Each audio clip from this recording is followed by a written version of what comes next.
How to trust again. After being betrayed. The root of mistrust is fear. Fear is often described as false evidence appearing real.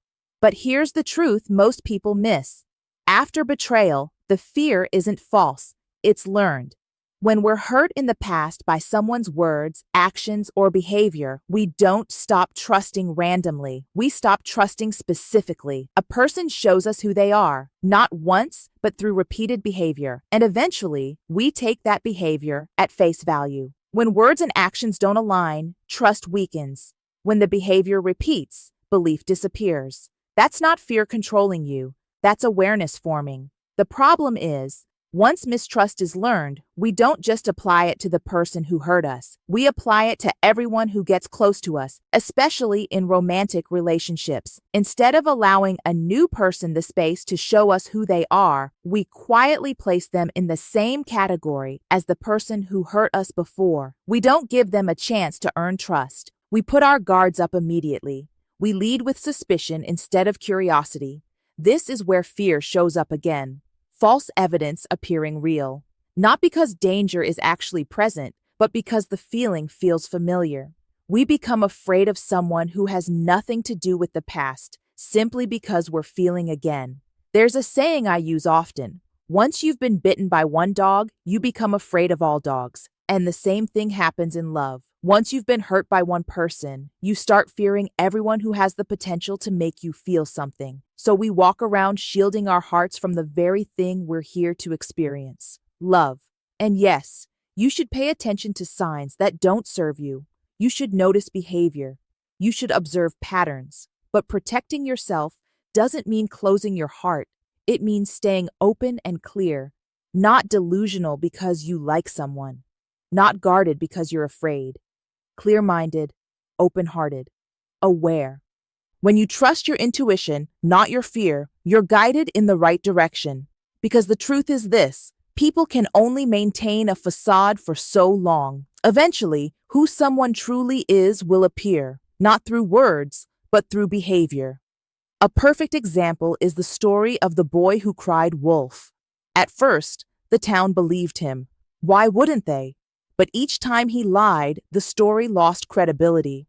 Not because the town became cruel, not because they stopped caring, but because trust requires consistency. Eventually, when the wolf actually appeared, the warning sounded the same, but belief was gone. And this is exactly what happens in relationships.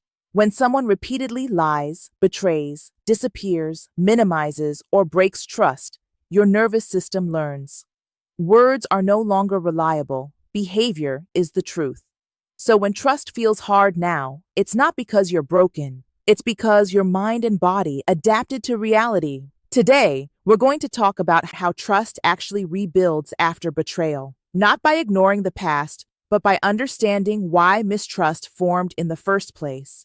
There is a famous saying, "'Tis better to have loved and lost than never to have loved at all." If you go through life never wanting to love again, you are missing out on one of the most intense and special human experiences there is, love. If you are still standing after experiencing love and loss, then you already know something important. You will be okay. You survived it once, and you can do it again. You are stronger than you think. So how do we trust again after being betrayed? Let's say you are with someone and they have violated your trust on numerous occasions. You are emotionally exhausted. You are ready to leave. He or she knows they need to change if they want to keep you, but you do not trust them anymore. So the real question becomes, what do most people actually need from the person in order to regain trust? Some people need time.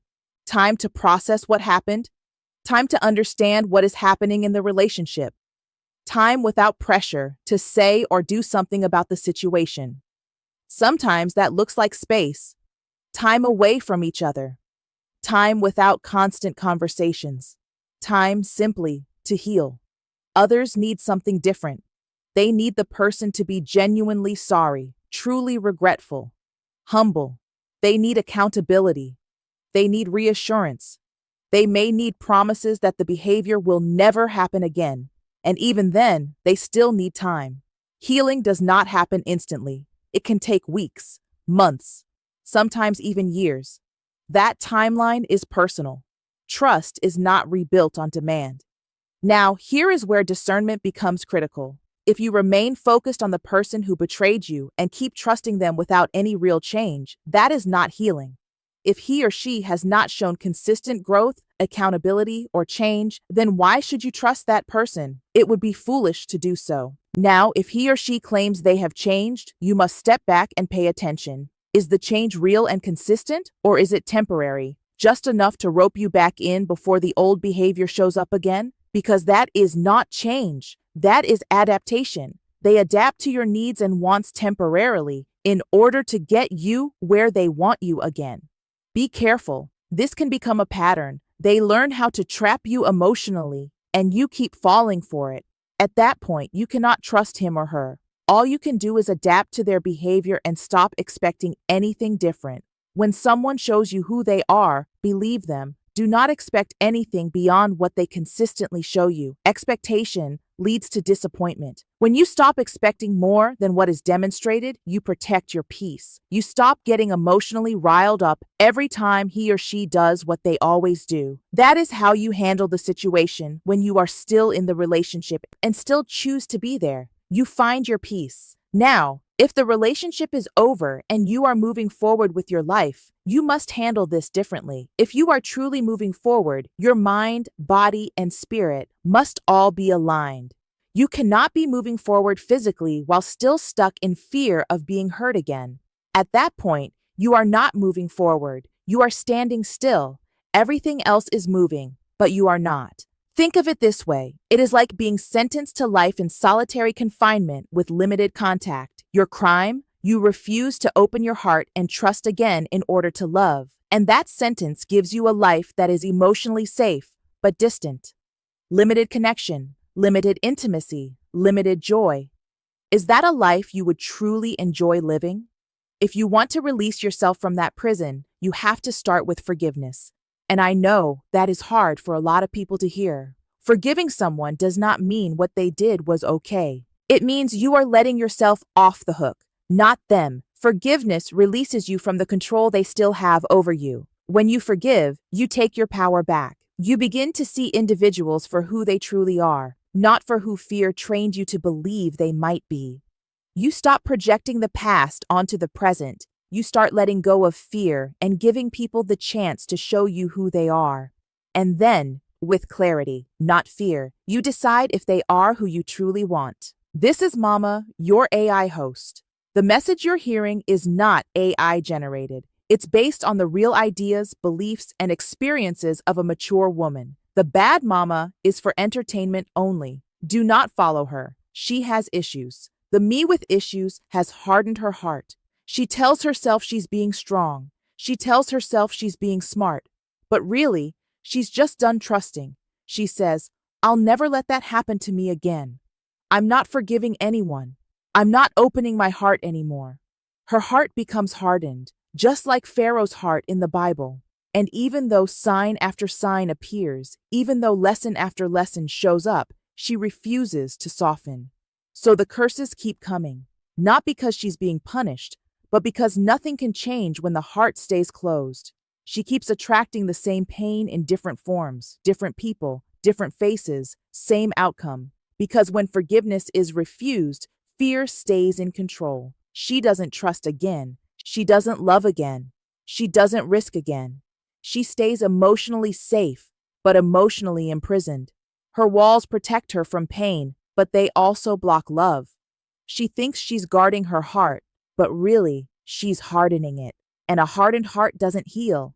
It just survives. The me who is working on herself understands something totally different. She knows forgiveness isn't about excusing what happened. It's about refusing to let the pain keep ruling her life. She softens her heart, not for the person who hurt her, but for herself. She doesn't ignore red flags. She doesn't rush, but she also doesn't close herself off to love. She forgives so the cycle can stop. She understands that when the heart stays open and discerning, the curses don't keep repeating. The lesson is learned. The pattern is broken. She allows people to show her who they are without projecting the past onto the present. She watches behavior. She notices consistency. She listens to her intuition instead of her fear. And if someone shows her they are not safe, she doesn't harden her heart. She simply walks away. With peace, with clarity, with self-respect, her heart stays soft, but her boundaries stay firm. Mistrust has a way of placing you in survival mode. But survival is not the same as living. A hardened heart may feel protected, but the lesson will repeat if it is never learned. Healing doesn't come from closing your heart. It comes from softening it and forgiving. Forgiveness doesn't free the other person. It frees you. And trust doesn't return by force. It returns when fear is no longer in control. If this resonated with you, subscribe for more honest conversations about trust, boundaries, and emotional growth.